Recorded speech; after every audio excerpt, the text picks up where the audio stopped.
बिहार विधानसभा चुनाव में एनडीए को प्रचंड बहुमत मिला, 202 सीट मिला। वहीं विपक्षी खेमा जो है मात्र 35 सीटों पे सिमट के रह गई। अब बिहार में मुख्यमंत्री कौन बनेगा, सबसे बड़ा सवाल यही है। लोग कह रहे हैं कि मुख्यमंत्री नीतीश कुमार 10वीं बार जो है शपथ लेने वाले हैं। आज मुख्यमंत्री जो है राज्यपाल से मिलने गए थे।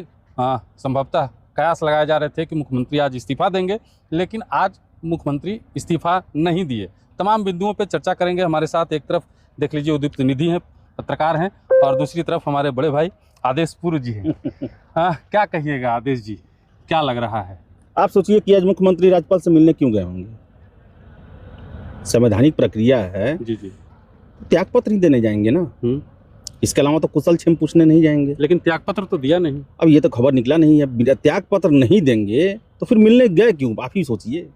कोई इसके बीच की कोई संवैधानिक प्रक्रिया हो, उसका निभाने के लिए गए हैं, त्यागपत्र देने के लिए ही गए थे। आज 11:30 बजे से मंत्रिमंडल का बैठक था और उसमें ये निर्णय लिया गया कि विधानसभा भंग किया जाए, क्योंकि कल ही नया जनादेश निर्वाचन आयोग के द्वारा राज्यपाल को सौंप दिया गया है। जी जी। ऐसे में अब पुराने जनादेश का कोई मतलब नहीं है।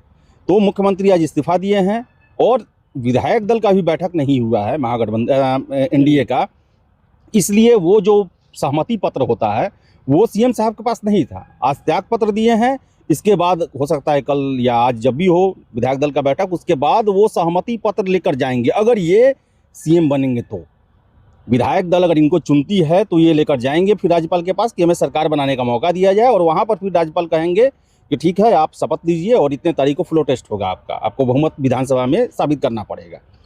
लगातार आप खबर चला रहे हो दीप्ति जी कि बिहार में जो है बदलाव भी हो सकता है, मुख्यमंत्री की कुर्सी में नए चेहरे भी जो है बैठ सकते हैं, वहाँ नया चेहरा भी देखने को मिल सकता है लोगों में। क्या लगता है आपको? देखिए, बार हम खबर इसलिए चला रहे हैं निशिकांत भाई, क्योंकि खबर के पीछे तथ्य है। अगर तथ्य नहीं भी है तो तर्क जरूर है। तर्क जरूर है, और तर्क इतना मजबूत है कि मैंडेट पहले आप उठाकर देखिए, पहले नंबर पर बीजेपी को जनता ने पहुंचाया है।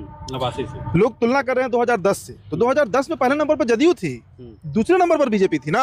इस बार पहले नंबर पर बीजेपी गई है, और पूरा चुनाव मैनेजमेंट से लेकर चुनाव लड़ने तक का काम भारतीय जनता पार्टी कर रही थी ग्राउंड पर। हम बार बार ये खबर चुनाव के पहले भी चला रहे थे, मतदान के पहले भी हम चला रहे थे कि नीतीश कुमार का पब्लिक अपीयरेंस है ही नहीं। वो सिर्फ स्क्रिप्ट पढ़ रहे थे भाषण के रूप में जहां जहां चुनावी सभा में जा रहे थे। तो जब पूरा चुनाव बीजेपी लड़ी और पूरे चुनाव में बीजेपी का एक भी नेता नहीं माना, और अब तक नहीं माना है कि Nitish Kumar is going to be the CM, नहीं माना है लोग। ये लोग कह रहा है कि संवैधानिक प्रक्रिया के तहत विधायक दल की बैठक होगी। भाई चुनाव 2010 में भी हुआ था, 2005 में भी हुआ, 2020 में भी हुआ। मुझे याद है चाणक्य में पीसी हो रहा था 2020 में, सुशील मोदी ने कहा था कि 25 सीट भी आएगा तब भी सीएम नीतीश ही बनेंगे।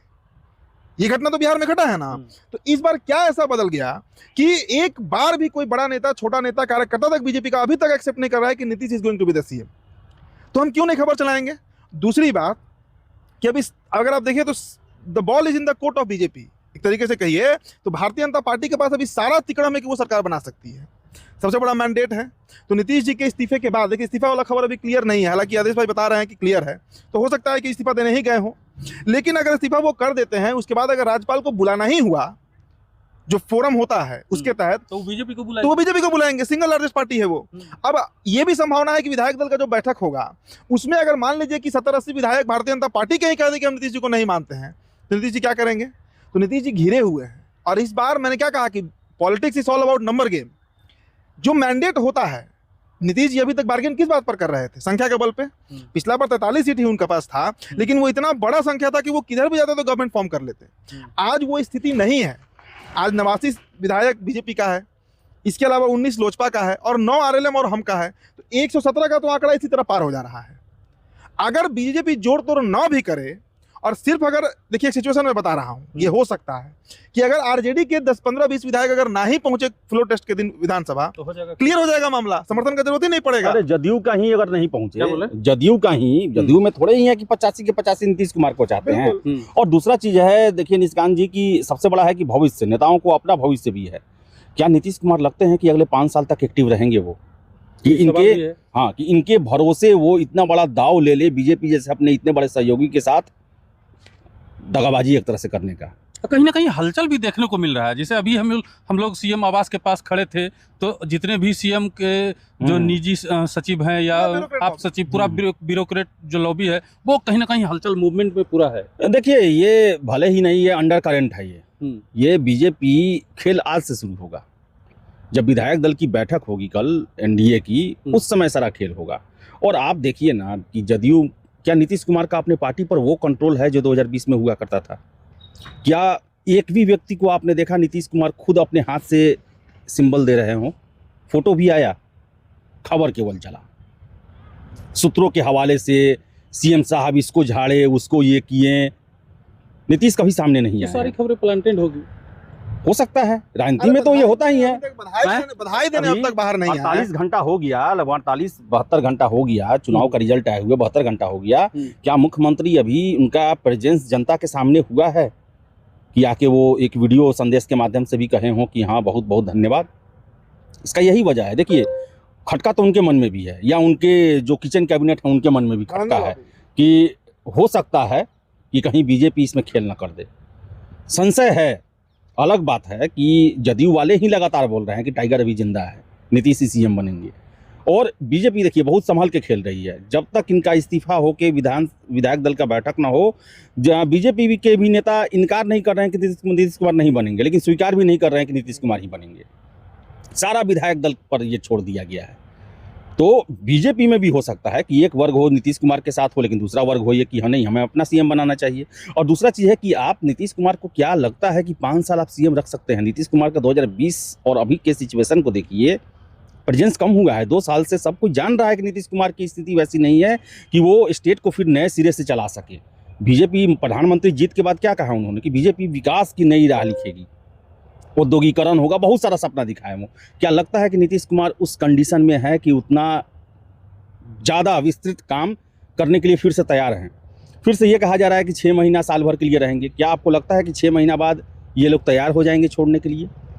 1 साल बाद क्या वैसा सिचुएशन हो जाएगा कि बीजेपी कहेगी या जदयू कहेगी कि हाँ अब सीएम बीजेपी से हो जाए? नहीं, तो फिर ऐसा भी जदयू वाले कह सकते हैं, जब 6 महीना नीतीश कुमार चलेंगे, साल भर नीतीश कुमार चलेंगे, तो जदयू वाला कहा होता है क्या? जदयू से सीएम रहेगा, नीतीश कुमार हटेंगे। बीजेपी क्या ठेका लिए हुए है क्या कि जदयू को सीएम बनाने का? बात सही है, बीजेपी ठेका तो नहीं लिए हुए है।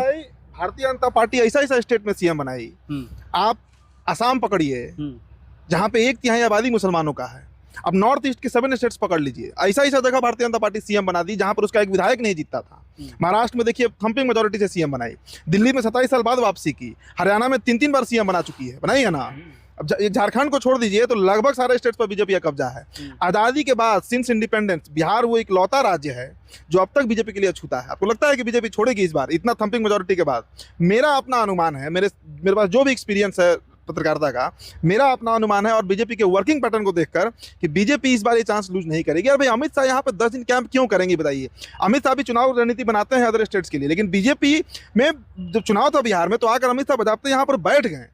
और ये जितना प्रोग्रेस आपको दिख रहा है वो सब अमित शाह का देन है। तो नहीं तो एनडीए 130 से 140 पर सिमटती इस बार। It was all because of Amit Shah. ये 10,000 का योजना, फ्री बिजली, ये सारा भारतीय जनता फंडिंग कहाँ से हुआ ये बताइए? पैसा कहाँ से आया? निशिकांत भाई ये सोचिए कि राजनीति में तो कुर्सी छीना जाता है। जी जी, कुर्सी उसी कंडीशन में दिया जाता है जब आप स्वयं जो है वो सक्षम नहीं होते हैं। तो बताइए कि ये चल रहा है कि साल भर बाद दे दिया जाएगा। साल भर बाद होता ही नहीं है। कौन कहेगा कि हमसे ले लीजिए? उसके बाद क्या आपको लगता है वो साल भर समय मांगा जा रहा है कि हम वैसे कंडीशन में आ जाएं कि फिर से आपको ब्लैकमेल या डरा सकें? आज क्या है जदयू के पास? जदयू के लिए कहा जाता है कि 2015 से आज तक 10 साल से केवल बीजेपी को आरजेडी का डर में जाने का डर और आरजेडी को बीजेपी में जाने का डर। लेकिन कहीं ऐसा भी तो हो सकता है केंद्र में इनकी मदद से सरकार है। आप सोचिए, पहले केंद्र में सरकार है, कितना है? 292 है केंद्र में, 272 चाहिए, 12 है इनके एमपी हैं। क्या 12 हटने से तत्काल सरकार तो गिरेगा नहीं, पहला बात। दूसरा बात है कि क्या ललन सिंह सेंट्रल मिनिस्टर छोड़कर बिहार में बस सांसद बन के रहना चाहते हैं? संजय झा का भविष्य क्या होगा? अरे उधर जो ललन सिंह, मुकेश, संजय झा जो टिकट बांटे हुए हैं उन विधायकों का क्या होगा? वो विधायक को किस सिक्योरिटी के साथ लिया गया है? आप सोचिए ना कि जदयू जो है केंद्र से और हो ना हो कहीं बिहार से भी बाहर हो जाए, ऑपरेशन लोटस चले, दोनों जगह से सत्ता गंवाने के लिए क्या तैयार है?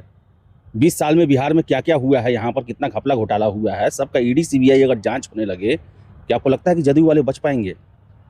दम तो है। और मान लीजिए एकदम दम है। अगर मान लीजिए निशिकांत जी कि अगर वापस भी आप 12 सांसदों को हटा लीजिए, तो उद्धव ठाकरे बैठे हुए हैं तैयार, पवार साहब तैयार बैठे हुए हैं, कई दल तैयार बैठा हुआ है भारतीय जनता पार्टी को। भाई केंद्र में मंत्रिमंडल मिलेगा, सोचिए यहाँ बनर्जियों सपोर्ट कर देगी, कोई भी सपोर्ट कर ये सकता है, लोग कर कह रहा चुकी है, है, लोग एकदम कर देगी। कह रहा है तो लोग, कहाँ पॉसिबिलिटी है इनके भागने का? कह रहा है लोग चंद्रबाबू नायडू को नीतीश के साथ जाने से क्या फायदा मिलेगा, क्या मिलेगा क्या उनको? कर देंगे नीतीश कुमार जाके अब वहाँ उन्हें क्या उनको फायदा मिलेगा? देखिए आंध्र प्रदेश ऐसा राज्य है जो कि केंद्र से अपने स्टेट के डेवलपमेंट के लिए फंड लेता है, निवेश लेता है, इंडस्ट्री को इनवाइट करवाता है।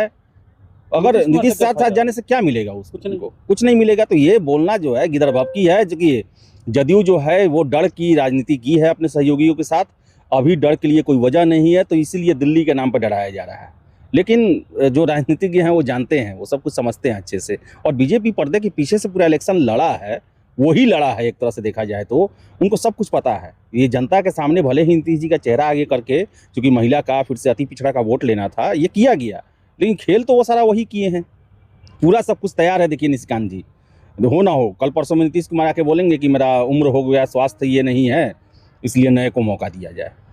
चलिए देखिए, तर्क और तथ्य दोनों हमने पेश किए हैं आप लोगों के पास। ऐसा हो सकता है कि इस बार मुख्यमंत्री नीतीश कुमार ना बने, बल्कि बीजेपी से कोई बड़ा चेहरा जो है मुख्यमंत्री पद के लिए अपनी दावेदारी पेश करे और तमाम इंटैक्ट एनडीए परिवार जो है वो उनको समर्थन दे।